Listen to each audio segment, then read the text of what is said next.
భువన్ను dismiss చేసి వీరేంద్రను డిమోట్ చేసి త్రివేదిని promote చెయ్యమని చెప్పి థర్డ్ ఫ్లోర్ నుండి కిందకి దిగి వచ్చాడు సాగర్.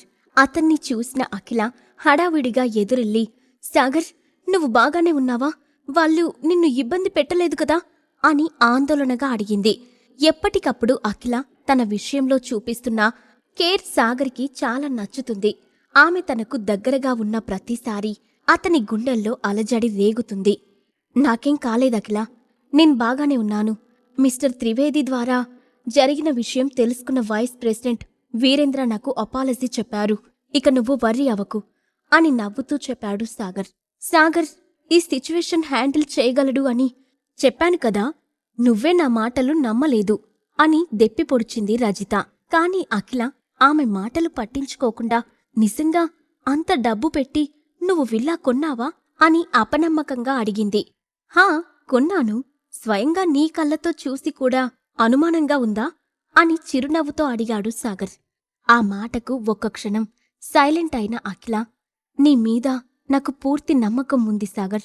నువ్వు ఎలాంటి తప్పు చెయ్యవని తెలిసినా కూడా అడగకుండా ఉండలేకపోతున్నాను. అంత డబ్బు నీకు ఎక్కడి నుంచొచ్చింది అని ఆరా తీసింది. నా మీద నమ్మకం ఉంచినందుకు చాలా థాంక్స్ అఖిల.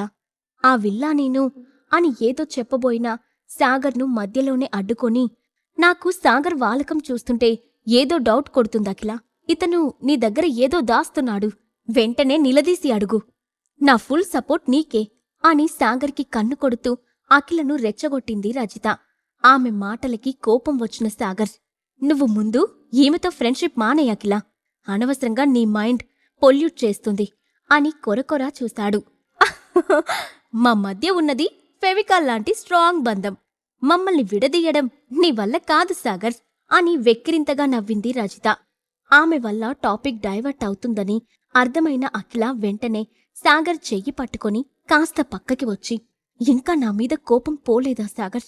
అసలు ఇప్పుడు ఎక్కడ ఉంటున్నావ్? ఏం చేస్తున్నావ్ అని ఆందోళనగా అడిగింది. నాకొక పెద్ద కంపెనీలో జాబ్ దొరికిందఖిల.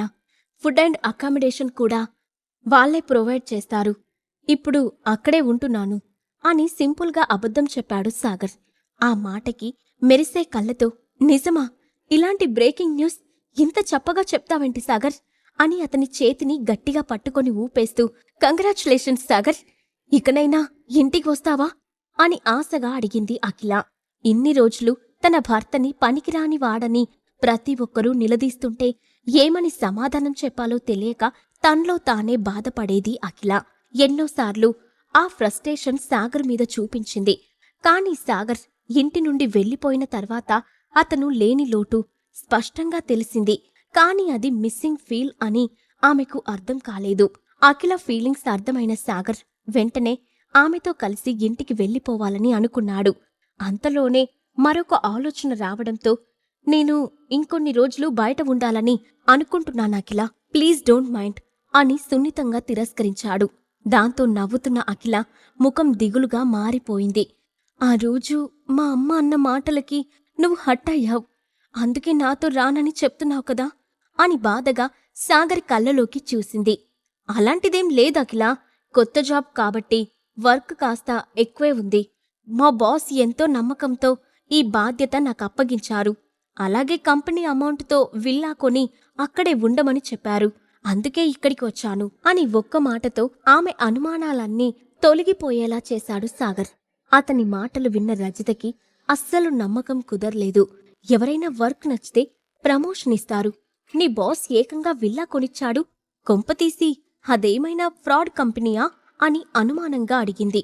ఆ ప్రశ్నకు అఖిల కళ్ళల్లో కూడా అనుమానం కల్పించడంతో అసహనానికి లోనైన సాగర్, అక్కర్లేని అనుమానాలతో నా కాపురంలో నిప్పులు పొయ్యడానికి ఇదొక్కటి చాలు అని తిట్టుకొని, ఈ విల్లా నా బాస్ కొనిచ్చాడని చెప్పాను గాని నా సొంతమని చెప్పలేదు కదా. మా బాస్ నా ఫ్రెండ్ కేదార్కి చాలా క్లోజ్. అందుకే ఈ ఆఫర్ ఇచ్చారు. ఇప్పటికైనా నీ అనుమానాలు తీరాయా అని కోపంగా పళ్ళు నూరాడు సాగర్. అతని మాటలకి అఖిల కన్విన్స్ అయినప్పటికీ రజిత ముఖంలో అనుమానం అలాగే ఉండటం గమనించిన సాగర్, ఇంకొద్దిసేపు ఇక్కడే ఉంటే ఈ రజిత లేనిపోని సమస్యలు సృష్టిస్తుంది. వెంటనే వెళ్లిపోవడం బెటర్ అని ఆలోచిస్తూ ఉండగా సడన్ గా అఖిల నోటి నుంచి వచ్చిన ప్రశ్నకి ఆశ్చర్యపోయాడు. రానా నన్ను కిడ్నాప్ చేసినప్పుడు నువ్వెందుకు నీ ప్రాణాలని రిస్క్లో పెట్టావు సాగర్? కొంచెం కూడా భయం వేయలేదా? నీకేమైనా జరిగితే నా పరిస్థితి ఏంటి అని అసంకల్పితంగా అడిగింది అఖిల.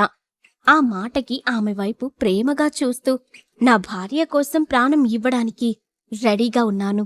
నీకంటే నాకు నా ప్రాణాలు ఎక్కువ కాదు కదా అని ఆమె చేతిని పట్టుకొని భావోద్వేగంగా చెప్పాడు సాగర్.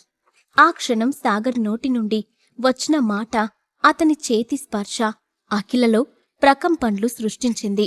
ఆమె మనసంతా అతని పట్ల పేరు తెలియని భావంతో నిండిపోయింది. అయితే అది కృతజ్ఞత అని పొరపాటు పడింది అఖిల.